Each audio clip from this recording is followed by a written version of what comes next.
Dear Hindus, कुछ समय पहले पाकिस्तान के आतंकवादी मुल्ला असीम मुनीर, जिसे वहाँ के लोग चीफ ऑफ आर्मी स्टाफ कहते हैं, उसने कहा था we Muslims are different from Hindus in every way. एक तरीके से उसने ठीक ही कहा था। I will explain how and why. जब मुसलमान बोलते हैं तो वो कहते हैं मोहम्मद साहब या प्रॉफिट मोहम्मद। यहाँ तक कि जब हिंदू बोलते हैं तो वो भी कहते हैं प्रॉफिट मोहम्मद। लेकिन हिंदू जब अपनी आस्था के भगवानों का नाम लेते हैं तो कहते हैं राम और सीता जंगल गए थे और हनुमान से मिले थे। भगवान राम को भगवान श्री राम कहने से क्या कम्युनल सांप्रदायिकता लगने लगती है आपको?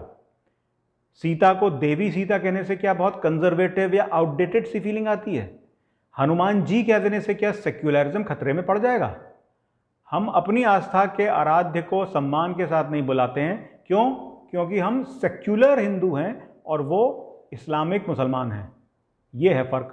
जब त्यौहार आते हैं तो मुसलमान कहते हैं ईद मुबारक, हिंदू भी उनसे कहते हैं ईद मुबारक।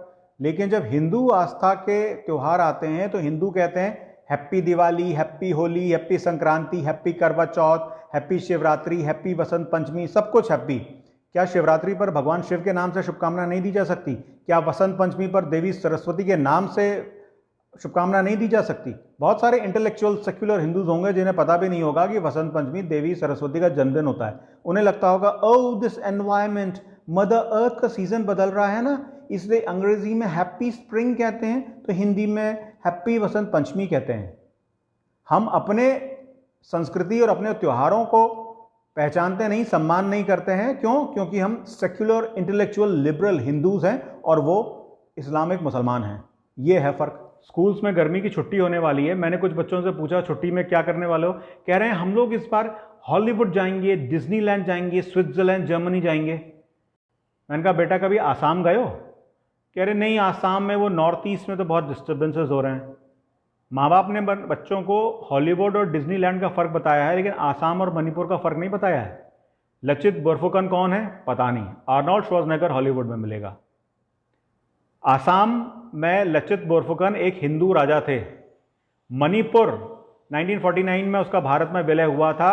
महाराजा बोध चंद्र सिंह एक हिंदू राजा थे।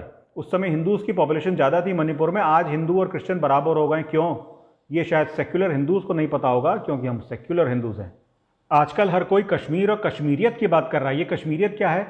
फारूक अब्दुल्ला के बाप शेख अब्दुल्ला ने नेहरू के साथ मिलकर जो गंदगी फैलाई कश्मीर में, ये कश्मीरियत नहीं है। कश्मीर के राजा थे महाराजा हरी सिंह, जो हिंदू राजा थे। उनके पूर्वज थे महाराजा गुलाब सिंह। उससे पहले थे सिख राजा महाराजा रंजीत सिंह, और उससे पहले थे हिंदू राजा महाराज ललित आदित्य।